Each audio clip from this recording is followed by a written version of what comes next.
अपने पूज्य बागेश्वर महाराज जी की एक घटना। पंजाब के एक सरदार जी जिनको संतान नहीं हो रही थी, 45 साल की उम्र हो गई, एक बार इस दरबार में आए।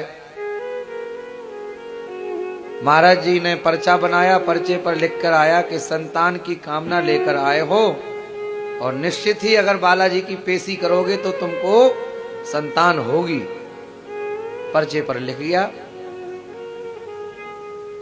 आखिर सन्यासी बाबा का जब वह पर्चा पढ़ के महाराज जी ने बताया तो सरदार जी फूट फूट कर रोने लगे। कहा, महाराज अब तो मेरी पत्नी का गर्भाशय ही निकाल दिया गया और आप पर्चे पर लिख रहे हैं संतान होगी, संतान की कामना लेकर आए हो। सन्यासी बाबा बागेश्वर हनुमान जी पूरी करेंगे, पर गर्भाशय तो निकल चुका है, अब कैसे।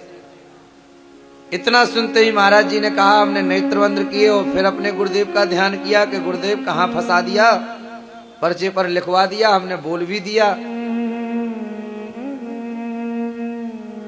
इसके तो पत्नी का गर्भाशय निकल गया, अब कैसे क्या हो।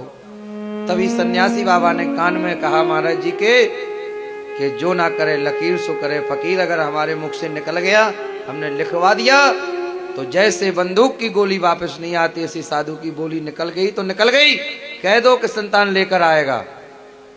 महाराज जी ने कह दिया और उसने पेशी करना प्रारंभ की।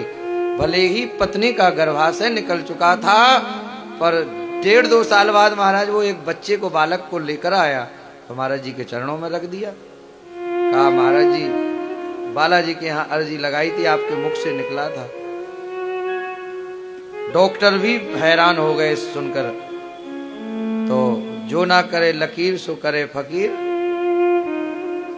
कई बार भाग्य में ना भी हो, अगर संत के मुख से निकल जाए तो भगवत कृपा से मिल जाता है।